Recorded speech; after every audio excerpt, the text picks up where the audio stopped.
Hello, யாரு? நான் psychiatrist ஹாஸ்பிட்டல்ல இருந்து நர்ஸ் பேசுறேன். சைக்கியாட்ரிஸ்ட் டாக்டரா?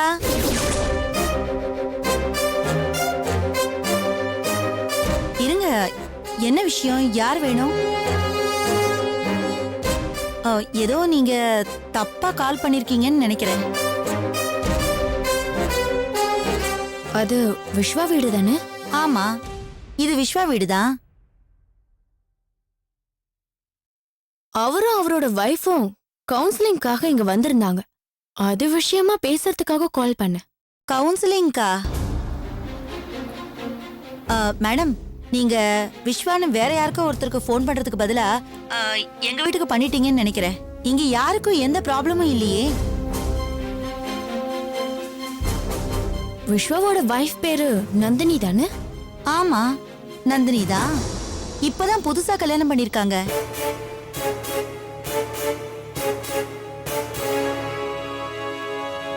அவங்களே தான் ப்ராப்ளம்னு எங்க கவுன்சிலிங்காக வந்திருந்தாங்க. ஓ, அப்படியா? அவங்க அங்க வந்தாங்களா?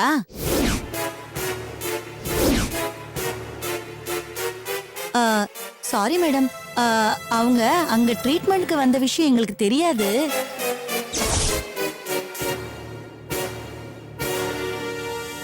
அதான் நான் அப்படியெல்லாம் பேசிட்டேன். சரி, என்ன விஷயம் சொல்லுங்க மேடம். இல்ல, டாக்டர் எப்படி இருக்காங்க, ஏதாவது மாற்றம் இருக்கான்னு விசாரிக்க சொன்னாங்க. அப்படி மாற்றம் இல்லைன்னா மறுபடியும் வர சொன்னாங்க. மெடிசன்ஸ் கொடுக்கறேன்னு சொன்னாங்க. சரி மேடம், சொல்லிடுறேன்.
என்ன நீ?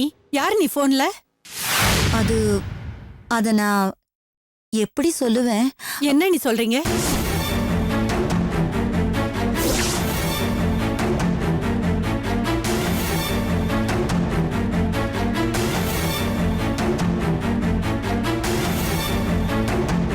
என்னாச்சு?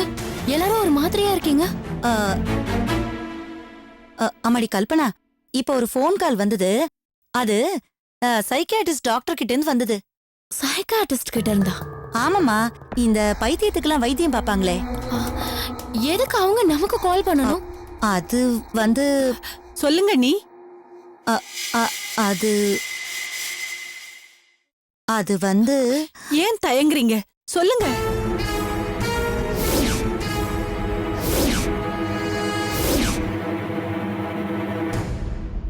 ஏமா, நீ சொல்றத பார்த்தா மாமாவும் நந்தினி அக்காவும் கவுன்சிலிங்காக ஒரு சைக்காட்ரிஸ்ட் டாக்டரை பார்த்திருக்காங்க, அப்படித்தானே?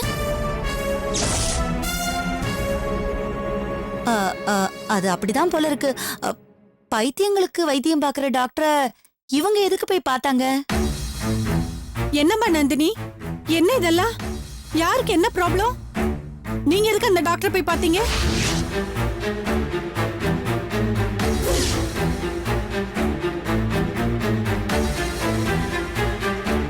சொல்லுமா நந்தினி, யாருக்கு என்ன பிரச்சனை?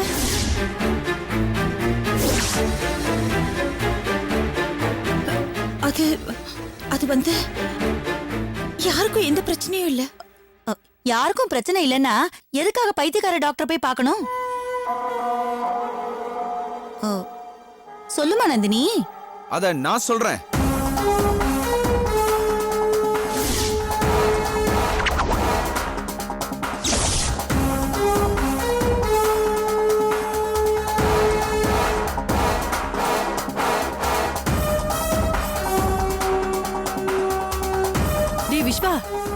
ஆபீஸ் போயிட்டேன்னு சொன்னாங்க, திடீர்னு வந்து நிக்கிற. இல்ல ஆபீஸ் தான் போயிட்டு இருந்தேன்.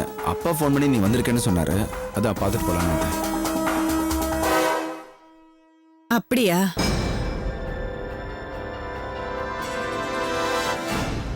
டேய் விஸ்வா, இவங்க ஏதோ பைத்தியக்கார டாக்டர், சைக்காட்டிஸ்ட் டாக்டர்னு எதேதோ சொல்றாங்க. என்னடா அதெல்லாம்?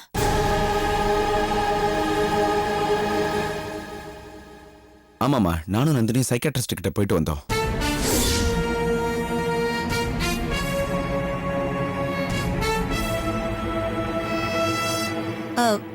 யாருக்கு பிரச்சனை? யாருக்கும் பிரச்சனை இருந்தா தான் சைக்காட்ரிஸ்ட போகணும்னு யார் சொன்னது? பின்ன எதுக்குப்பா போய் பார்க்கணும்? அதானே. பிரச்சனை வராம இருக்கிறதுக்கு கூட போலாம் இல்லையா? பிரச்சனை வராம இருக்கவா? என்ன மாமா சொல்றீங்க? அதாவது ஜாதகம் பார்த்து கல்யாணம் பண்றதுல அந்த காலம். இன்னைக்கு வந்து பிளட் டெஸ்ட்ல இருந்து சகல விதமான டெஸ்டும் எடுத்து பார்த்து தான் கல்யாணம் பண்றாங்க. அந்த மாதிரி தானே இதுவும். கல்யாணத்துக்கு முன்னாடியோ இல்ல அப்புறமாவோ ஹஸ்பண்ட் அண்ட் ஒய்ஃப் சேர்ந்து ஒரு சைக்காட்ரிஸ்ட் போயிட்டு ஒரு பர்சனல் கவுன்சிலிங் எடுத்துக்கிறதுல என்ன தப்பு இருக்கு? எல்லாரும் பண்ணிட்டு இருக்கிறதா இதெல்லாம். அங்க எதுக்கு கூட்டிட்டு போகணும்? பைத்தியமா இல்லையான்னு தெரிஞ்சுக்கிறதுக்காகவா? அத்த ப்ளீஸ், முதல்ல ஒரு விஷயத்தை தெரிஞ்சுக்கோங்க. சைக்காட்ரிஸ்ட்ங்கிறது பைத்தியக்காரங்களை மட்டும் ட்ரீட் பண்ற ஒரு டாக்டர் இல்ல. மனசுல பிரச்சனை இருக்கிறவங்க, ஒரு டிப்ரெஷன் இருக்கிறவங்க எல்லாருமே சைக்காட்ரிஸ்ட் போலாம். அந்த பிரச்சனையும் டிப்ரெஷனும் முத்தும் போதுதான் பைத்தியங்கிற ஸ்டேட்டுக்கே போகுது. அந்த மாதிரி தான் உங்களுக்கு ஒண்ணும் இல்லையே, அப்புறம் ஏன் போனீங்க அங்க? இல்லங்கிறத எப்படி நீங்க கேரண்டியா சொல்லுவீங்க? யாருக்கு வேணாலும் இருக்கலாம். உங்களுக்கு இருக்கலாம், உனக்கு இருக்கலாம். மனசோட ஓரத்துல இருக்கும். சப்கான்ஷியஸ்னு சொல்லுவாங்க, வெளியில தெரியாது. அந்த மாதிரி எங்க மனசுல ஏதாவது இருக்கா? இருந்தா ஒரு சொல்யூஷன் தேடணும். ஏன்னா ஒருத்தருடைய குறையை இன்னொருத்தர் தெரிஞ்சு வாழும்பொழுதுதான் அனுசரிச்சு வாழ முடியும். அனுசரிச்சு அட்ஜஸ்ட் பண்ணி போனாதான் லைஃப் லாங் பிரச்சனை இல்லாம ஹாப்பியா இருக்க முடியும். அவ்வளவுதான், அவ்வளவேதான். இத போய் மத்தவங்க கிட்ட சொல்லி அவங்களை கன்ஃபியூஸ் பண்ண வேண்டிய அவசியமும் கிடையாது. இத மத்தவங்க கிட்ட டிஸ்கஸ் பண்ற விஷயமும் கிடையாது. பாருங்க, நீ காலம் மாற மாற என்னென்ன வருதுன்னு. எனக்கு என்னவோ இதுவும் நல்ல விஷயமா தான் தெரியுது. விஸ்வா, நானும் என்னமோ ஏதோன்னு பயந்துட்டேன்பா. கேள்வி மேல கேள்வி கேட்டு நந்தினியை வேற பயமுறுத்திட்டேன்.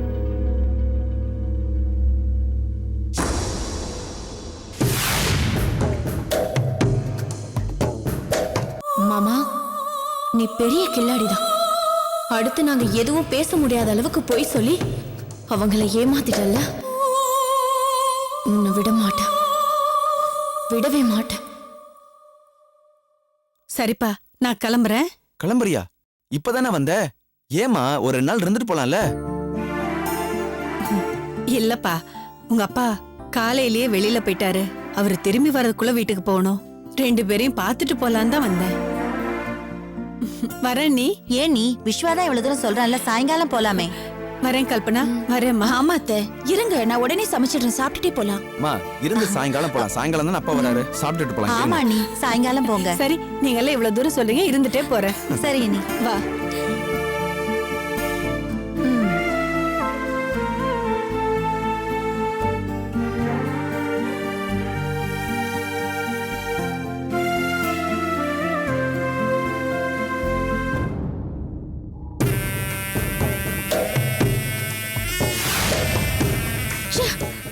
இந்த சைக்காட்டிஸ்ட் மேட்டரை எப்படியாவது அத்தைக்கு தெரியப்படுத்தி இந்த நந்தினி ஒரு வழி பண்ணிடலான்னு பெரிய பிளான் போட்டு வச்சிருந்தேன். கரெக்டான நேரத்துல மாமா வந்து ரொம்ப சாமர்த்தியமா பேசி எல்லாத்தையும் கெடுத்துட்டாரு. விடுறி, இந்த பிரச்சனைய ஊதி பெருசாக்கிடணும்னு தான் நினைச்சோம். முடியாம போயிடுச்சு. வேற ஒரு பிரச்சனை மாட்டாமல போயிடும். மாட்டுச்சு, அப்ப வைக்கிற அந்த நந்தினிக்கு வேட்டு.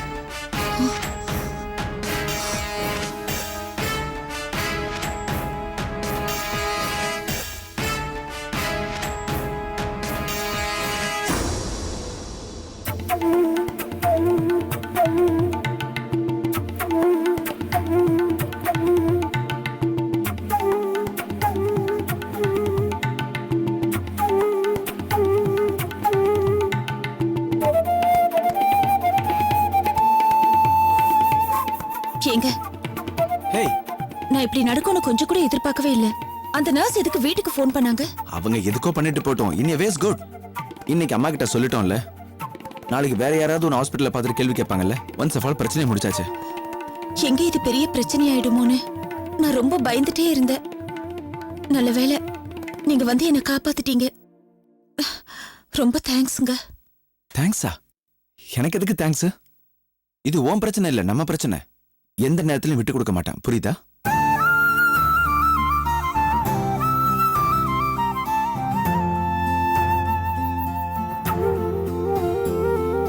சரிங்க, நான் போய் சமைக்கிறேன்.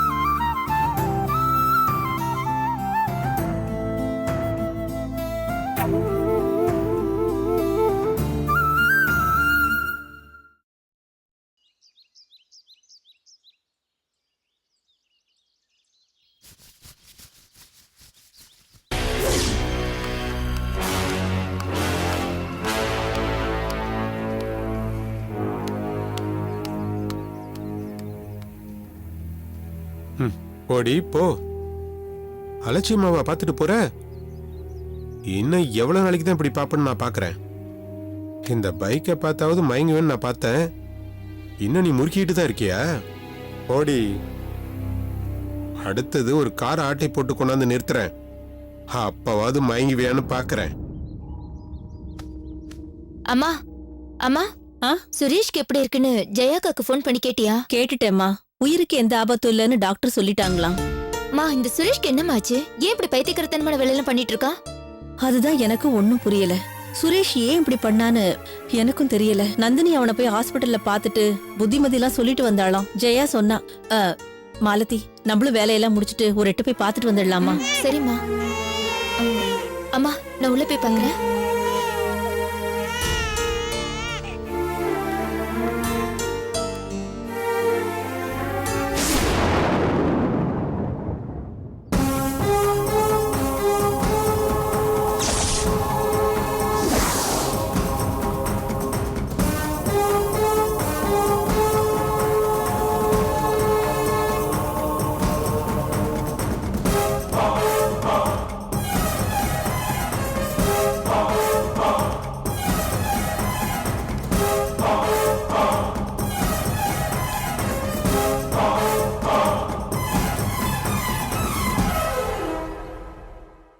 வள்ளி, என்னங்க? நான் ஆபீஸ் போயிட்டு வரேம்மா. சரிங்க. என்ன மாமா, ஆபீஸ் கிளம்பிட்டீங்களா? ஆமா மாப்பிள்ள, ஏன் கேக்குறீங்க? இல்ல, நான் அந்த பக்கமா தான் போறேன். அப்படியே உங்களை ஆபீஸ்ல டிராப் பண்ணிட்டு போயிடுறேன். ஐயோ, உங்களுக்கு எதுக்கு சிரமம்? நான் போய்க்கிறேன் மாப்பிள்ள. இல்ல என்ன மாமா எனக்கு சிரமம்? நானா உங்களை சுமந்துட்டு போறேன். அதுக்கு இல்ல மாப்பிள்ள, நீங்க ரியல் எஸ்டேட் டியூட்டி பாக்குறீங்க. அதுல 4 இடம் போக வேண்டியிருக்கும், சுத்த வேண்டியிருக்கும். அதுல என்னையும் கூட்டிக்கிட்டு அதுக்காக என்ன பண்ண முடியும்? இதெல்லாம் அப்படியே விட்டுற முடியுமா? உங்களுக்கு உதவுறதுக்காக தான் நான் பைக்கே வாங்கியிருக்கேன். இப்படி ஆளுக்கு பைக்ல ஏற மாட்டேன்னு சொன்னா எப்படி? ஆக்சுவலா பார்த்தா எனக்கு பைக்கே தேவையே இல்ல. என்ன மாப்பிள்ள சொல்றீங்க? ஆமா மாமா, நான் பாக்குறது மீடியேட்டர் வேலை. தேவைப்படுறவங்க என்ன பிக்கப் பண்ணிக்கிட்டு வேலை முடிஞ்சது கொண்டாந்து டிராப் பண்ணிட்டு போயிடுவாங்க. நான் கஷ்டப்பட்டு காசு எடுத்து பைக் வாங்கினதே உங்களுக்காக தான் மாமா. என் கூட வரதுக்கு சிரமம்னா சொல்லுங்க, பைக் சாவி கொடுத்துறேன். நீங்களே வண்டி எடுத்துட்டு போங்க. என்ன மாப்பிள்ள இப்படி சொல்றீங்க? நான் இன்னைக்கு பைக் ஓட்டியிருக்கேன். இன்னைக்கு பைக் ஓட்டுறதுக்கு அப்ப என் கூட வாங்க. இன்னைக்கு ஒரு நாளாவது பைக்ல கொண்டு போய் உங்களை ஆபீஸ்ல டிராப் பண்றேன். சரி, இவ்வளவு தூரம் ஆசையா கூப்பிடுறீங்க. வரலன்னு சொல்ல மாட்டேன், கண்டிப்பா வர்றேன். அத்தை, நான் போயிட்டு வரேன். வர மாலதி. வாங்க மாமா, போலாம். போயிட்டு வரேன்னு ஒரு ஆம்பளை குரல் கேட்கும்போது எவ்வளவு சந்தோஷமா இருக்கு தெரியுமா? இந்த சந்தோஷம் எத்தனை நாளைக்குன்னு பாக்குறேன். உனக்கு நல்லதே தோணாதா? ஒரு கெட்டதுல இருந்து எப்படி நல்லது தோணும்? எப்பவும் மாப்பிள்ளைய குறை சொல்றதே உனக்கு வேலையா போச்சு. எப்ப பார்த்தாலும் எதையாவது சொல்லிக்கிட்டு.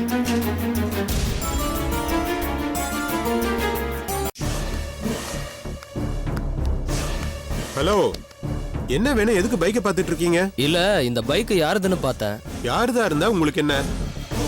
இல்ல, பைக் பாக்குறதுக்கு நல்லா தான் இருக்கு. மைலேஜ் என்ன தருதுன்னு கேட்கலாம் தான். யாருக்கு தெரியும்? பெட்ரோல் போட்டதுல இருந்து ஓடிக்கிட்டே இருக்கு. யார் அதெல்லாம் பார்த்தா? ஓடும் ஓடும். இல்ல, வண்டி கண்டிஷன் வச்சு சொல்றேன். சரி சரி, நீ நவுரு. நான் வண்டி எடுக்கணும். எங்க எடுத்தீங்க? எடுத்தனா? என்ன சொல்ற நீ? எந்த கடையில டெலிவரி எடுத்தீங்கன்னு கேட்டேன். இது இது செகண்ட் ஹேண்ட் வண்டி. முந்தா நாள் தான் வாங்குனீங்களா? அது எப்படிப்பா அவ்வளவு கரெக்டா சொல்ற? இது என் மச்சானோட வண்டி, அதான் கரெக்டா சொல்றேன். என்னது உன் மச்சான் வண்டியா? யோ, இது நான் காசு கொடுத்து வாங்கின வண்டியா? ஓஹோ, இந்த வண்டியை என் மச்சானுக்கு நான் வாங்கி கொடுத்தேன், நீங்க அவர்கிட்ட இருந்து வாங்கி இருப்பீங்க போல. யோ, என்ன லூசு மாதிரி பேசிட்டு இருக்க? போயா, நான் கிளம்பணும். நெவரியா? கொஞ்சம் பொறுங்க, அவங்க வந்துட்டு இருக்காங்க. மாமா, இவன் நிஜமாலுமே லூசுன்னு தான் நினைக்கிறேன். நம்ம போலாம் வாங்க. யோ, நெவரியா அந்த பக்கம்.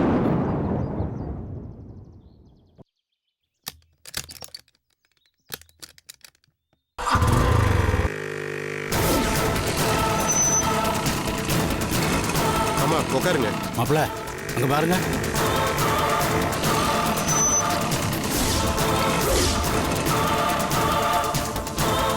இறங்கியா?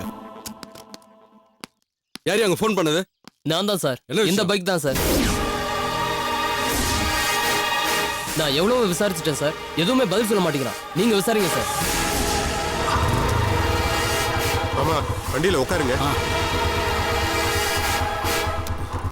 சார், எதுக்கு சார் வண்டி ஆஃப் பண்ணி சாவி எடுக்கிறீங்க? இது உன் பைக்கான்னு தெரிஞ்சுக்கத்தான். அதை ஆஃப் பண்ணி தான் கேட்கணுமா? இது ஏன் பைக் சார். இது அவன் மச்சான் பைக்குன்னு சொல்றான். சார், சாவி எல்லாம் எங்கிட்ட இருக்கு. அவன் தான் ஏதோ முட்டாள்தனமா பேசுறான்னா நீங்களும் அதை நம்பிட்டு இருக்கீங்க. சார்,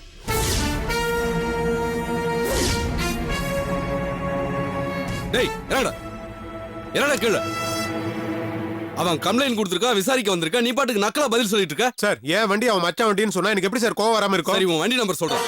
அது வந்து 38 57. ரெஜிஸ்ட்ரேஷன் நம்பர் சேர்த்து சொல்றா. ஞாபகம் இல்ல சார். முந்தா நேத்து தான் நான் வண்டியை வாங்கினேன். அதுக்குள்ள எப்படி சார் ஞாபகம் இருக்கும்? என் மச்சான் டீ கடையில இருந்து போன் பேசிட்டு இருந்தப்ப இவன் தான் சார் வண்டியை திருடிட்டு வந்திருக்கான். யோ, ஏன் இப்படி போய் சொல்ற? இது நான் காசு கொடுத்து வாங்கின வண்டியா? இந்த பைக்கை என் மச்சானுக்கு கொடுத்த நான் இங்க இருக்கேன். நீ எவன்கிட்ட காசு கொடுத்து வாங்கின? அது எனக்கு தெரியாது. ஒரு புரோக்கர் தான் இந்த வண்டி எனக்கு வாங்கி கொடுத்தான். டாக்குமெண்ட்ஸ் வரதுக்கு ஒரு 15 நாள் ஆகுன்னு சொன்னான். ஏய், நீ சொல்றது ஒண்ணு நம்புற மாதிரி இல்லையடா. சார், உண்மைதான் சார். நான் முன்ன பண்ண பைக் வாங்கினது இல்ல. ஓனர்கிட்ட இருந்து தான் வாங்கணும்னு எனக்கு தெரியாது சார். இது தேர்ற விஷயமா தெரியல. யோ கான்செப்ட், அவனை கூப்பிட்டு அந்த பைக் எடுத்துட்டு வாயா. ஏய் வாடா, வந்து வண்டி எடு. சார், சார், சார், எடுறா வண்டியை, எடு, எடுறா, எடு, எடு, எடு சீக்கிரம். திருடிட்டு திமிர்த்தனமா பேசிட்டு இருக்காங்க. திருடா வண்டிய.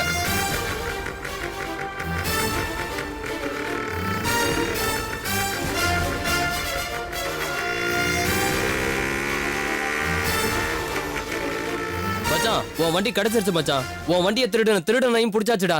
நீ நேரா கிளம்பி ஸ்டேஷன் போயிடு. சீக்கிரமா போயிடு. ஓகே?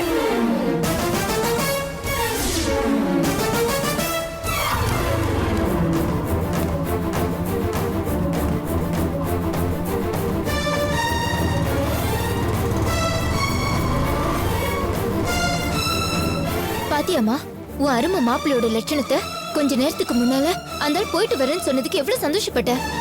இப்ப புரியுதா அந்த ஆள் எவ்வளவு பெரிய அயோக்கியன்னு? எனக்கு ஒண்ணுமே புரியலம்மா. மாப்பிள்ளை இந்த பைக்கை காசு கொடுத்து தான் வாங்கினேன்னு என்கிட்ட சத்தியமே பண்ணாரு. அந்த பைக்கை மாப்பிள்ளை டீ கடையில இருந்து திருடிட்டு வந்தாருன்னு சொல்றாங்க. செஞ்சிருப்பாருப்பா. அந்த ஆள் எது வேணாலும் செய்யக்கூடிய ஆள் தான். மாப்பிள்ளை தெரிஞ்சு வந்துட்டாருன்னு சந்தோஷப்பட்டா அவர் பின்னாலேயே போலீஸ் வருது. கடவுளே, இது என்ன சோதனை? அப்பா, அக்யூஸ்ட் தேடி போலீஸ் தான்ப்பா வரும். வேற எது வரும்? என்னங்க நீங்க என்னன்னு போய் அப்பா, அங்கெல்லாம் போகாதீங்கப்பா. போனா இன்னும் அவமானம் தான் காத்துட்டு இருக்கோம். அதுக்காக பேசாம இருந்தா எப்படிடி? அம்மா, அவர் ஈத்த இடம் கேட்டு போட்டுமா? அவரு திருந்தி வாழ வரும்போதா இப்படி எல்லாம் நடக்கணும்? அம்மா, புரிஞ்சுக்கோமா. அவரெல்லாம் திருந்துற ஜென்மமே கிடையாது. அவரை நம்புற, நான் சொல்றதை நம்ப மாட்டியா? ச்சே. என்னங்க இது?